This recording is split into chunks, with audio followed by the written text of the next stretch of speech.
ভোরবেলা ঘাস কাটতে আইসা মনটা খারাপ হয়ে গেল। মানে আবার সেই গতবার কত সুন্দর মতো ঘাসগুলো কাটছিলাম, কিন্তু সমস্যা হয়েছে গিয়া বর্ষার সময় এই ঘাসে ফলনও বেশি হয়েছে, প্লাস পানি তো গোড়ায় ছিল। এই যে দেখেন অবস্থা, এর গোড়ায় কিন্তু এক স্তর ঘাস, মানে মাটি দেখা যাইতেছে না, এটার মাটি আরও নিচে।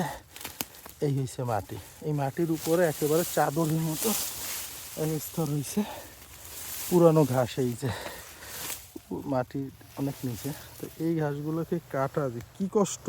মানে জার্মান ঘাসের এই একটা অসুবিধা, যেটা পেঁচাইয়ে যায় পানির সাথে সাথে। ঘাসগুলো তো আর দাঁড়াই থাকে না, পানির সাথে সাথে ভাসে, একটা একটার ভিতর ঢুকতে ঢুকতে ঢুকতে ঢুকতে পেঁচাইয়ে যায়। এই যে এখন ঘাসের এক একটা ঘাস এই লম্বা হয়ে রয়েছে, এগুলোর গোড়া হয়েছে এক জায়গায়, মাথা আর এক জায়গায়। তো এই গোড়া মাথা এখন খুঁজতে হবে, মানে গোড়া ধরে কাটতে কাটতে। আর এই জায়গাটা পুরো পরিষ্কার না করলে এই ঘাসগুলো কিন্তু একসময় নষ্ট হয়ে যায়। মানে আমরা প্রতিবার বর্ষার পর একেবারে যেখান থেকে ঘাসটা কাটি, একেবারে সুন্দর পরিষ্কার করে ঘাসটা কাটি, তাহলে গোড়া থেকে আবার নতুন করে ডালপালা গজায়, কুশি গজায়, আবার নতুন করে ঘাস হয়।